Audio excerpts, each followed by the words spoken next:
Pessoal da Arquibancada Tricolor, estamos começando a segunda-feira com o pé esquerdo, né? Assim, estamos começando, a gente tá tentando vir de trás para frente para ver se a gente consegue entender o que aconteceu, né? Acabou, né? A chance de vencermos o Campeonato Paulista de 2013 naquela decisão terrível contra o Corinthians que terminou nos pênaltis, né? E na decisão, nos pênaltis, nós tivemos aí o Ganso, que isolou a bola, chutou para longe, e o Luiz Fabiano, que teve o pênalti defendido pelo Cássio. Foi o quinto pênalti de São Paulo.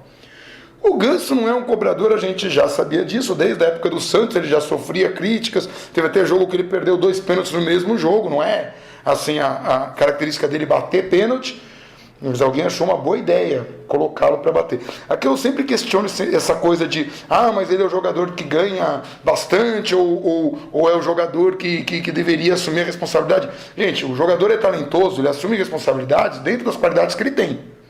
Ganso e Luiz Fabiano não batem bem pênalti. Se eles não batem bem, eles têm 2 opções. Uma é treinar pra caramba, que a gente sabe que é bem complicado e que nem sempre funciona. Eu pego o exemplo de Shaquille O'Neal, que era péssimo em cobrar lance livre e treinava pra caramba. E a média dele ainda é melhor que a do Luiz Fabiano. Tá? E nós temos jogadores que não vão bem. Então, Ganso e Luiz Fabiano não são bons batedores. Aí eu já vou colocar na conta do Ney ter colocado os dois lá. E o Luiz Fabiano para bater o quinto, com toda aquela pressão que existia em cima dele de jogos, né, de jogos decisivos e tal.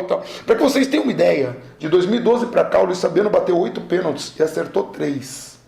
Tá? 37% de índice de acerto em pênalti. Esse cara que o Ney resolveu colocar para a última cobrança. Aquela cobrança assim do São Paulo, a quinta, aquela que normalmente é a derradeira. Ou seja, eu imagino que ele estivesse rezando para não chegar lá. Né? Mas ok, tudo bem.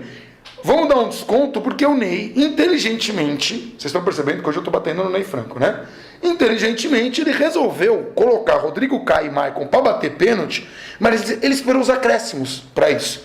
Por quê?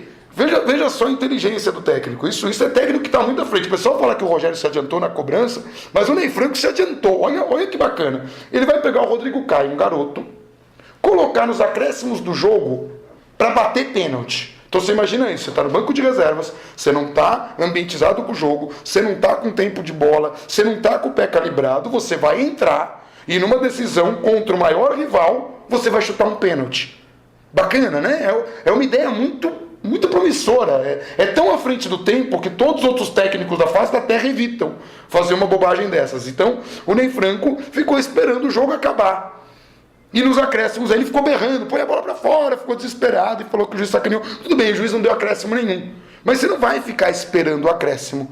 Né? Num jogo em que a arbitragem, né? O Corinthians jogou de preto, branco e abóbora, laranja, sei lá que cor que era a camisa do árbitro. Porque teve umas inversõezinhas de falta, o árbitro não comprometeu. Gente, assim, eu gosto de jornalista porque, assim, jornalista é aquela coisa que, para ser evidente, o juiz tem que marcar um pênalti contra, ou então anular um gol.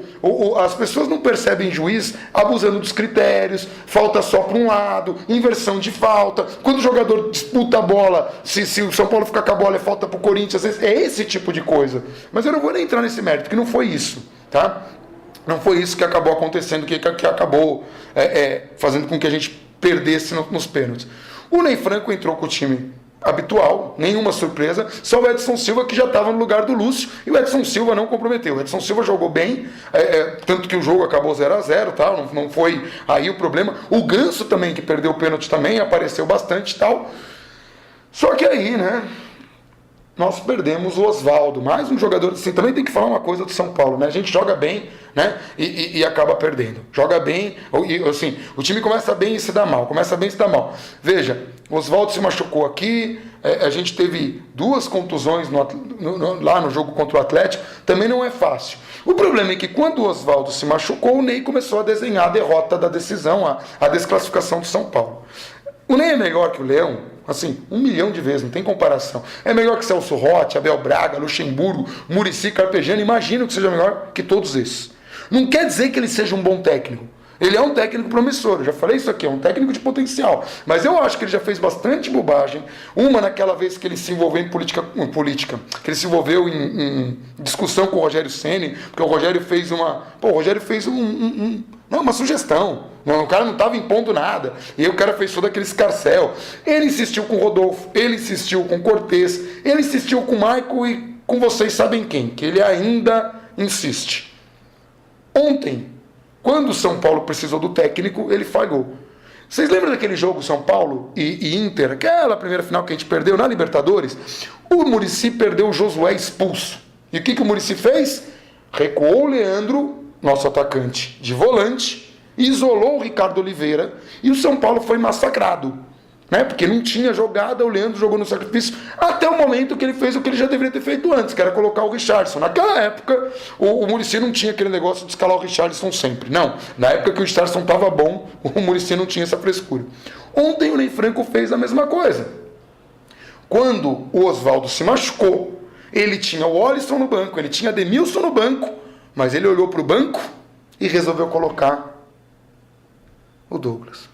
Ou Douglas.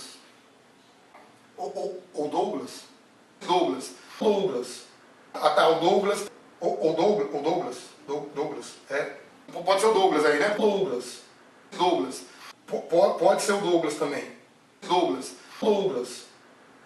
Mas enfim, vamos deixar de lado, vocês sabem quem, vamos deixar de lado as derrotas, as eliminações e vamos deixar todo esse blá blá blá e vamos nos concentrar no que interessa e no jogo mais importante do ano, mais um jogo mais importante do ano, acho que é o 1.000º jogo mais importante do ano, que o São Paulo vai fazer contra o Atlético Mineiro pela Libertadores da América. Sim, estou todo aqui customizado, né? Libertadores da América, essa camisa aqui deu sorte, eu vou dar um jeito de estar usando ela amanhã, que eu vou estar numa palestra lá na Bahia, mas ok, tudo bem, estarei torcendo, né? Amanhã o São Paulo vai, né, com o calendário mais idiota dos últimos tempos. Por que eu falo o calendário mais idiota dos últimos tempos? Imagine que tem uma competição chamada Campeonato Paulista, que praticamente só existe por uma imposição de televisão, etc e tal. É um campeonato que já não agrada, não dá público, e pior, você joga 1 milhão de jogos e não vale nada, não serve pra nada, não funciona nada. O time que tem a vantagem, ele só tem o mando de campo e ele é penalizado com o menor intervalo de tempo entre os jogos decisivos. O São Paulo teve jogo na quinta-feira, no domingo e já joga na quarta-feira de novo. O Corinthians teve jogo na quarta-feira, no domingo e agora vai ter um descanso. Vai ter só no outro domingo a decisão contra o Santos, porque passou.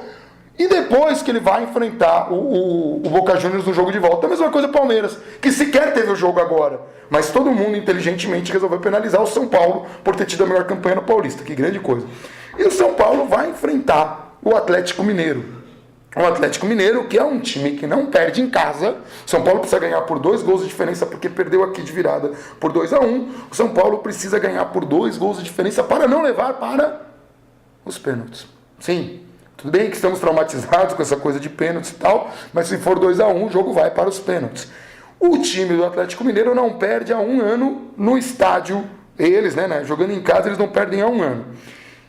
Se a minha previsão funcionar, vocês lembram da minha previsão? Enfim, se minha previsão funcionar, esse tabu acaba, o time do Atlético perde, o São Paulo passa, tá? E para apimentar um pouquinho mais, eu ainda vou apostar na recuperação. Na recuperação de Ganso eu acho um exagero, porque o Ganso jogou bem, só errou o pênalti. Mas principalmente na recuperação de Luiz Fabiano. É um jogador que tem grandes números, que tem bons números, que está jogando um bom futebol, estava jogando, depois ele ficou com essa coisa de ficar parado, ele não voltou na mesma forma, mas ele tem ainda números impressionantes. É jogo para ele ser redimido o pênalti, para ele classificar para o torneio que importa. Então é aquilo que eu falei, agora tudo é jogo decisivo, não é porque perdeu aqui que a gente vai baixar a cabeça, na verdade, enquanto houver lugar de batalhas estaremos lutando. Pessoal, é isso. Quarta-feira, vamos para cima do Atlético e vamos mostrar para o Ronaldinho que quando o jogo é sério, o São Paulo tem condições também de vencer. Se for que nem o começo do jogo e o Luiz Fabiano tiver as oportunidades do Ademilson, eu tenho certeza. Não nos pênaltis, mas com a bola rolando, Luiz Fabiano é outra coisa, né? Eu vou ficando por aqui. Um grande abraço aí para todo mundo.